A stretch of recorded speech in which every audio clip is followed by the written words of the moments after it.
Alright, Saturday morning here, and waiting for the motocross race to start. And I just realized that I have a lot of D-28's here, and every single one of them is different. Every single one of them. I actually have 6 D-28's. One of them is not going to be available for service right now because it got dropped and it has a crack in the back, and I need to fix that. I'll probably put it in a later video because it's a 1959 D-28. That'd be a fun guitar to compare to one of these others here. Anyway, I realize every one of these D-28's is different.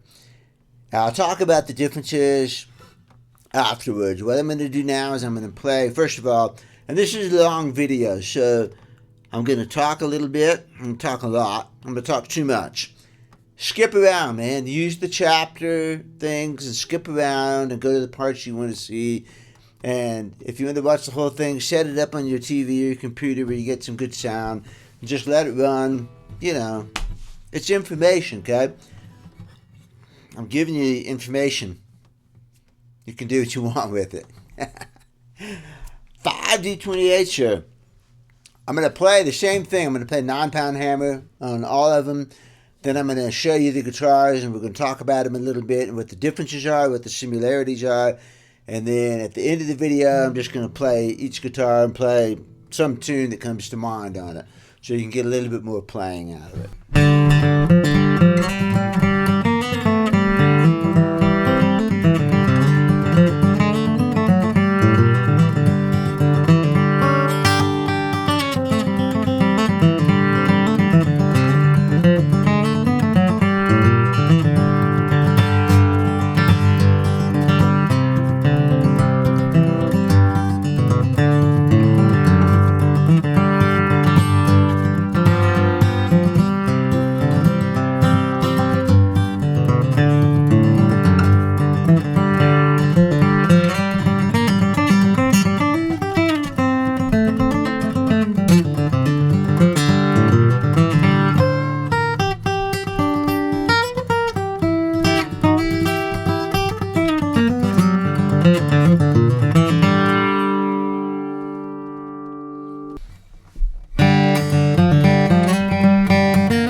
was fun.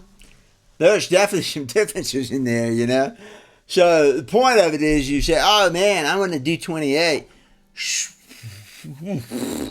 What kind of D-28 do you want? You know, and I don't even have them all here. I don't have a standard non-scallop new. Yeah, I don't have a new non-scallop D-28. I don't have the modern deluxe D-28, which I actually have never played a modern deluxe. So somebody needs to send me one someday. I'm sure people have offered to, and I don't have time to work on them. But we're still missing quite a few. We're missing that 59, which would be pretty close to that 48, really. Few differences, but it'd be close to that 48. Anyway, let's talk about the two most similar guitars first. I got to get them straight here. This is the HD28V, and this is the 1970s modified D28. The similarities is that they're both Indian rosewood. They both have 1 11/16" necks. They both have vintage tuners on them. Ebony bridge, 2 1/8 of an inch spacing, all that stuff. So, Indian rosewood. These are the only Indian rosewood guitars in the batch. The differences here is that the HD28V has Martin's, this is hard to say, Martin's modern scalloping. So even though this is a scallop-based guitar, all of the HD models have got this strange abrasion where you got an X right here, right? And the X brace runs out to here. The first 1.5 inches of that X brace is non-scalloped. And then they have this scallop that comes out like this. So if you picture the cross-section of the brace, it comes out like this, and then it goes into this scallop like that, which in my humble opinion is over-scalloped. The other thing that happens with the HDs, all of the HD models, if you picture that brace, for instance, non-scalloped for the entire length, and then all of a sudden you have a 1/8 section that's scalloped, what's going to happen to that brace? It's going to fold right there, right? If it's stressed, it's going to fold right there because you put a stress riser right there. So when they leave 1.5 inches of the brace non-scalloped, and then scallop it, where the scalloping starts right here at the bridge, starts right there, and it goes to right here on the top. It causes, in my opinion, and I've seen this many times, a stress riser. So you will find on HD28s that you would tend to have a hump right here. The top will come up and make a hump right there. And lots of times I have gone in and done what I call finishing the scallop, and I have a video on that called Finishing the Scallop, where I go in and take that 1.5 inches of non-scallop and smooth it into the rest of the scallop so it's more like an authentic or a GE or pre-war for that matter. And I have actually reduced the amount of abrupt belly doing that. What you get is an abrupt belly. It's not just a belly. It's not a smooth belly over the top. It's an abrupt sort of belly. So this guitar has that. It also produces, I think I know why Martin does it, and it's to try to strengthen this area here by making the front of the bridge a little bit stiffer. But the result is it makes that stiff, but it lets the back rise. So, if you had a platform right here that was firm, but the back is weak, it's going to go boom like this, you see? And that's exactly what it does. Rather than if you were to weaken the front and the pull of the strings is coming up, I think it pulls the whole top up a little bit more evenly.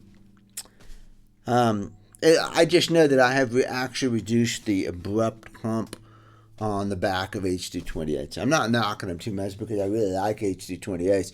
And if somebody was to ask me which, I have a limited budget.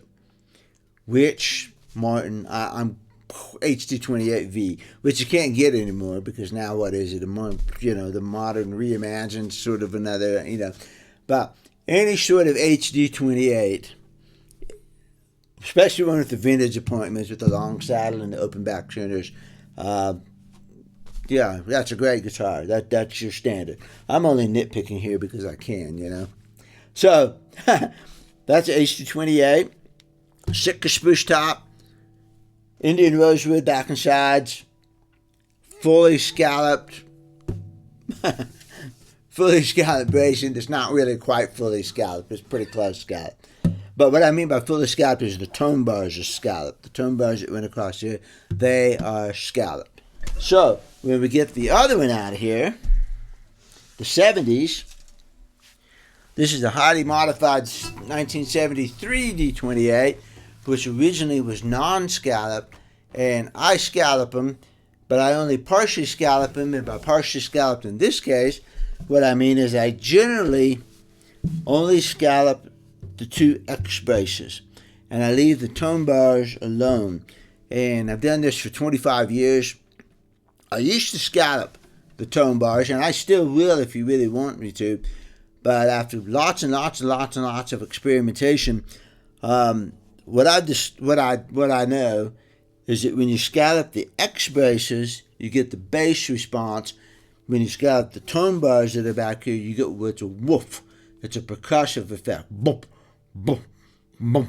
You get that sort of sound out of it, which is fun in a live situation, in a jam session, because that you feel that percussion. Boom, you feel that. The guy across from you feels it. But in a recording situation, it tends to boom the microphone out.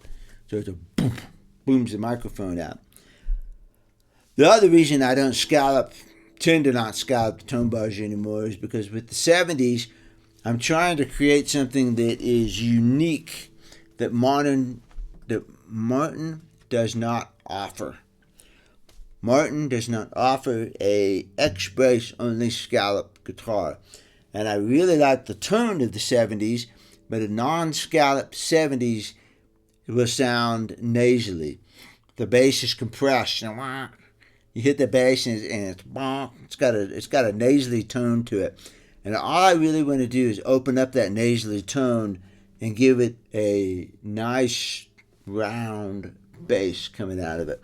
And I can do that by only scalloping the X braces. So that's what I do. So that's why this guitar is different from the V, because the tone bars are not scalloped on this. Otherwise, it's pretty similar. It's still Indian rosewood, it's still Sitka spruce. Both of these guitars have got ebony, long saddles. The 70s are always corrected for intonation, small bridge plate. This particular 70s has a hot rosewood bridge plate. Now, I used to have a big rosewood bridge plate, which is Indian rosewood, and Indian rosewood is kind of a dull sound. It's not too bad on the back and sides. This is good. This is pretty good rosewood. Well, this is actually a darker rosewood here. But most of the 70s have a really light colored, pepper sprinkled Indian rosewood that's got a really nice tap to it. But it's still not as good as a Brazilian rosewood, Madagascar rosewood, Southeast Asian rosewood. Those are ones that when you hit them, they go bing, and they've got a very clear bell-like tone to them, which is what I call a hot rosewood. So this one has a Southeast Asian rosewood bridge plate, which is small. I take the small rosewood bridge plate from Martin, and let me think of the years, 66. Around 66 and 67, they shifted from a small maple bridge plate to a small Brazilian rosewood bridge plate, and then they phased that out and they went to a large Indian rosewood bridge plate.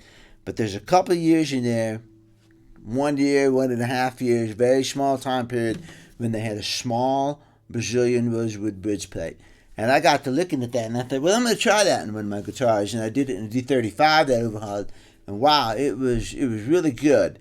It added, I've done lots and lots and lots and lots and lots of them with maple and black locust, and there's nothing wrong with those woods. But again, I'm trying to make something unique. You cannot get a small, hot rosewood bridge plate anymore.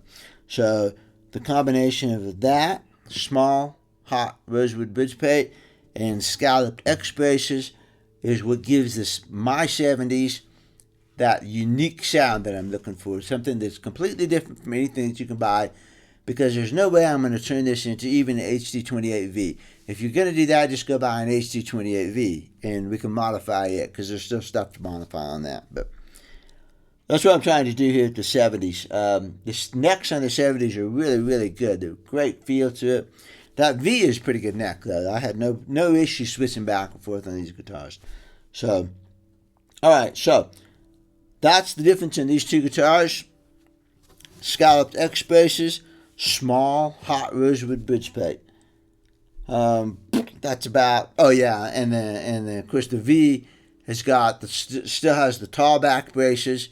All the back braces are the same height, whereas in the 70s, the two rear back braces are much lower in height, and that's one of the modifications I make on a V is to modify that. Let me show you what that does here. Listen to the tap tones on this 70 as I go down the back, okay? I've done this before and I have a whole video on this, but if you're new to this channel, in this first video, listen to the tap tones here as I move down the back. And this is the effect of the smaller back braces here.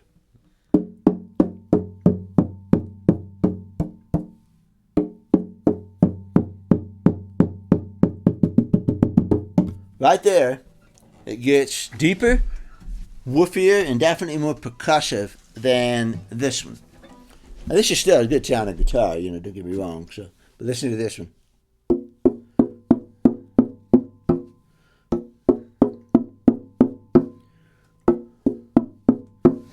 Okay? If I do that with these other guitars here, you will hear that deep boom on every single one of these other guitars, which all have low back braces. The HD28V is the only one that has tall back braces, and again, that's one of the modifications I do. This guitar has a popsicle brace on it. This guitar does not have a popsicle brace on it. In fact, half of these guitars don't have popsicle braces. Two of them don't. The 73 does not have a popsicle brace. I removed it, put my brace in here instead, which is a trapezoidal brace, which is how you fix issues that the popsicle brace doesn't. So there's a couple of differences. And I have videos on removing the popsicle brace and everything too. So let's see. That's it on the 73. I think those two are the closest, but they still have plenty of differences in them. So let me get another pair. Okay, I played the CS BG 16 next, and this guitar is quite a bit different. This is the first guitar to get really, really different from the HD and the 73. This guitar, everything's different about this guitar. Starting from the neck, it has a 1 3/4 inch neck, which I was surprised to find out is an MLO neck, because I don't keep up with Martin's marketing stuff. And all I know is I played this guitar when I first got it a long time ago, and I thought, gosh, this is a comfortable neck. It's got such a smooth, even taper. It wouldn't hurt if it was just a little bit bigger, chunkier, front to back this way. But it's not bad. I immediately comfortable on this neck. And then later I found out it's an MLO neck, and it's just shocking to me how many people dislike the MLO. But I thought it was a great, lead player neck. I thought it was really nice. Anyway, it's got a 1 3/4 inch neck. I'm not sure what the bridge spacing is exactly, but I know it's bigger than 2 1/4. It's probably 2 3/16 or something. I need to measure. But it's got a wider bridge spacing. It's got a large sound hole. It has an Adirondack spruce top, red spruce top, and it has Guatemalan back and sides, which is quite a bit hotter than Indian rosewood. This guitar has been modified a little bit. I have shaved the two rear back braces and took the popsicle brace out, and it originally came with a short saddle, and I filled in the slot and recut it to a long vintage saddle. The X braces, though, are fully scalloped, and they're the correct, well, they're not correct, HD is correct. They're the kind of X bracing that I like to see if I'm going to fully scallop. The scalloping starts right at the X and goes all the way out, a nice smooth taper like a GE authentic, and I'm sure they have some sort of marketing name for this. This is the GE scalloping or something, but when I look inside of the mirror, what I see is the scalloping starts immediately from the X It's nice, smooth taper, and the cross section of the X braces is tapered. So instead of being a square-looking brace like the HD28, they're tapered. They come up like this. Let me put this down so I can get both hands on this. The HD28 stock looks like this. If you cut a cross section, it's square. The brace comes up, goes across top, comes down. This one is tapered up at the top like this. And that's just lightens the bracing for the strength. So, let's see. Let's listen to the back on this one. So since I shaved the rear back brace on this one.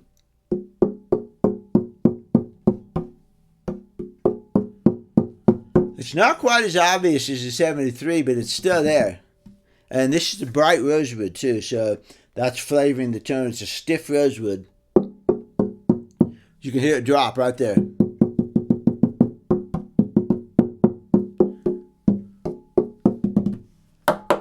That's snappy though, you know. Compare that to the 73 or the HD28, and that's a snappy sound. That's what I mean about hot rosewood. Whew. It's a lot of stuff. This is the first one that was really different. And this guitar is also really different from all of the other ones. Partly because of that large sound hole. And, you know, we have a Guatemalan back and sides, which is really my first experience with this rosewood. But I do like it. I think it's just a great sounding guitar, you know. So, nice top, pretty. Okay. It's definitely a little bit in the non-traditional D28 because of the binding down the neck, the large sound hole. It's a nice set of features. When you get a, when I first heard about this model, I thought, oh, it's a 16 model, meaning below the 18s. You know, 16s are great for the price, but they're a cheaper model. And I thought, that's a 16. You know, I didn't pay any attention to it. But no, what it is, it's a custom shop bluegrass 2016. So that's where the 16 comes from. There's not a 28 in there. I would have at least probably called it a CS 28 bluegrass. I don't know. You know, then you get into long names. But this is definitely a very different guitar from the other D-28s we're looking at. By contrast, the next one I played was a D-28 1941 authentic, which is probably about the most traditional in this whole bunch. This is probably the most accurate. 41 is moving into war time now, but we call it pre-war because of the specs. Anyway, 41, okay?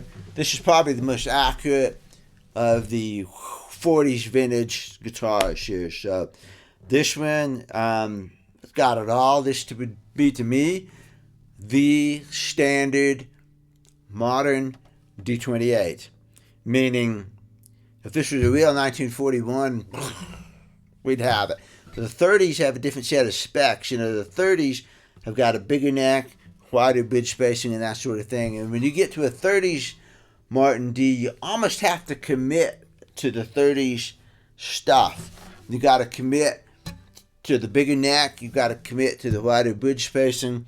You've got the forward X, which gives you a woofier sound. And so the 30s are really kind of unique. The 40s have a lot of features that carry on in the other years. So in other words, when I switched to this BG16, because of the bigger neck and the wider spacing, it takes me a second to adapt to that. I've got to adapt to that wider spacing, adapt to the wider spacing over here, adapt. But this one has features in common to all of these other four up here, the 1/11/16 neck, the 2 and the 1/8" bridge spacing. And I can pick up any of these other four and pretty quickly be playing it, you know. All those features are in common. So that's what I mean by the features carry throughout the years. Once you get to the narrow neck D-28, you can play all of the narrow neck D-28s. But if you're playing a pre-war 1930s, you have to commit to that quieter feel. It bothers some people more than it does others, but I guarantee you that if I was going to walk on stage at Winfield and somebody handed me a 1930s D-28, it'd take me a second or two. I wouldn't want to walk straight on stage with it. I would want to get used to that wider spacing again, get the wide spacing chip in my brain. So, but when we get to the 41, that's what I mean by this is the standard here. 111/16 neck. It's got a red spruce top. It's fully scalloped. It has a rear X bracing, so that's in common with all of these other guitars. I'm not sure about the BG. Let me grab that BG real quick. This is a forward X. Yeah, that X is right there. This is a forward X. So that's why, again, this one's really different. This is almost like a 30s here. Yeah, that's got more in common with the 37 D-28 than it does any of these other guitars. So this is a rear X. The X is a good 1.5 inches back from the sound hole. It's fully scalloped. The scalloping starts right from the X. This one's stock. It has a stock popsicle brace in it, and I really have not done anything to this guitar except change the bridge pins. Yeah, it's stock. So, made out of hide glue, stuck together with hide glue. The BG16 is also stuck together with hide glue. The HD and the 73 are stuck together with Titebond, except for the fact that when I worked on the 73, I put the bridge plate on with fish glue. I put the neck on with fish glue, so I added a little bit. But the body is stuck together with Titebond. So 2 Titebond Indian rosewood guitars. When we got to this one, we had a hot rosewood, and we had stuck together with hide glue, and we had everything was different. Stuck together with hide glue. The back and sides on this one are Madagascar rosewood, and I love Madagascar rosewood personally. I have played guitars for the same builder that were Brazilian Madagascar Indian rosewood. I really like Madagascar, but for me, it has a clean sound to it that's not as reverby as Brazilian, and definitely not as reverby as Cocobolo. Cocobolo is a heavy wood, so everybody's looking for a replacement for Brazilian rosewood. I don't tend to do that. I tend to take the wood on its own merits. And I love hot rosewoods, don't get me wrong there. Good Indian rosewood is good stuff. But I do take each rosewood on its own merits and not try to make it into a Brazilian copy. If I wanted a Brazilian, I would just go get that 48, or I would try to save up my money for the next 100 years and get an actual 37 or something like that, So I don't really look at it as a substitute for Brazilian. I look at it as its own wood. And with that in mind, I love Madagascar rosewood. It's a clean, splits the difference between Brazilian rosewood and mahogany to me. Clean, not quite as reverby. I've used it a lot on bridges and things like that, and that's where I get some of my experience in the Brazilian bridges. Brazilian rosewood bridges versus Madagascar versus lots of other different styles of bridges. So that's where I have some experience. But Madagascar rosewood, I love Madagascar. And this is red spruce top, low back braces. Listen to the sound on this one, because these are original low back braces, not my modified ones. Boom. Hear that? That's what that HD28V does not have with the tall back braces. And that's where you get some sound off the back. You do. All right. Small sound hole. I mean, this is a traditional D-28 with all the features.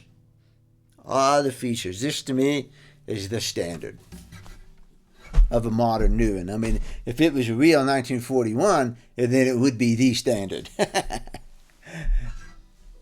That's why I keep saying it's a new one, because it is a 2013. It's a new guitar. Now we get into a real, actual vintage D-28.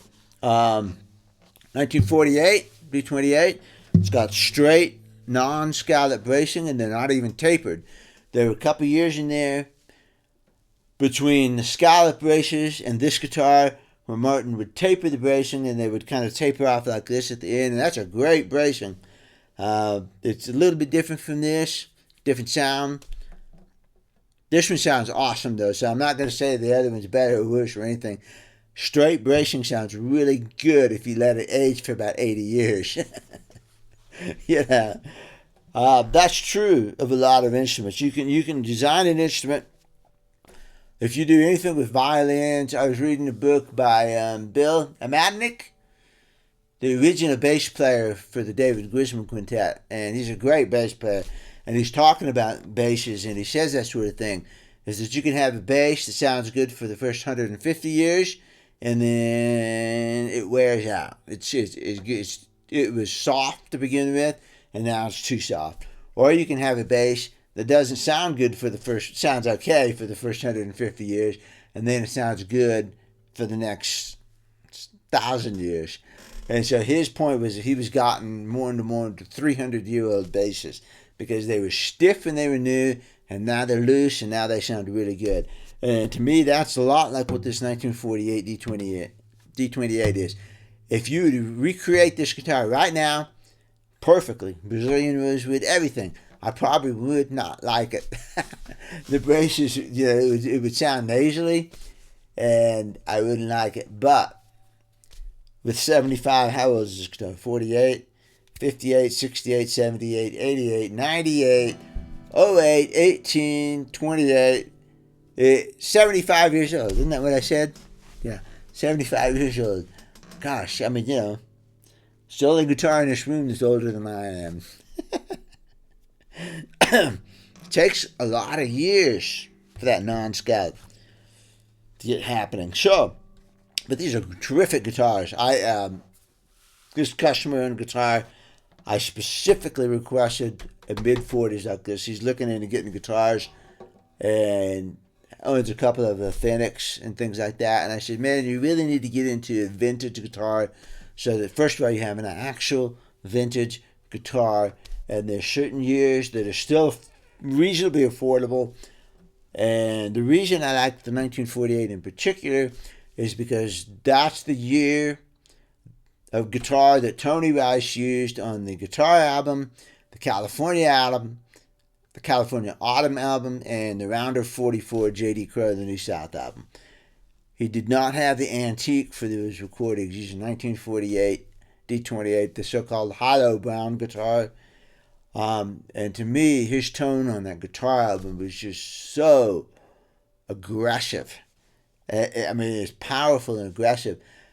I just wanted to try a 1948 and live with one for a little bit. So we got it. And we are playing with this guitar. This is it's in spectacular condition. Got one little crack right here, and it's got a little bit of buckle wear on the back. But gosh, 75 years old, this guitar. Sitka spruce top, Brazilian rosewood, back and side. So here's your Brazilian. Let's tap the back on this one.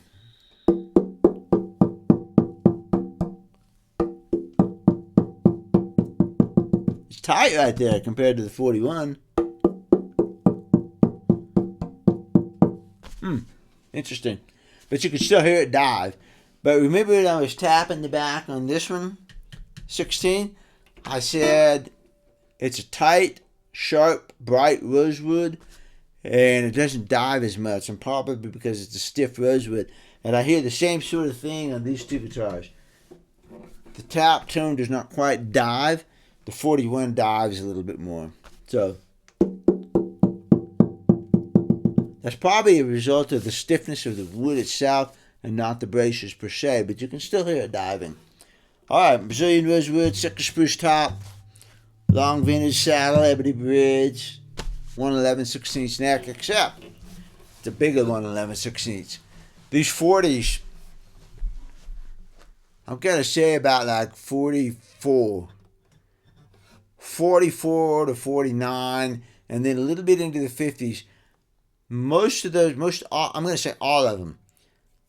All the ones that I have personally handled have got this chunky neck to it, which I love. It feels almost like a slim 1 3/4 inch neck. It's a fat 111/16, but the feel in your hand is like a slim 1 3/4. It to me is the perfect neck. If I had this neck on every single guitar in here, I'd be so happy. Except the MLO. This one can keep its neck because it's a unique guitar, but this is such a nice neck, you know. It did take a second to get used to it when I came off of the 41. The 41 is a skinny neck. I've measured it. It's one of the skinnier necks Martin makes, front to rear.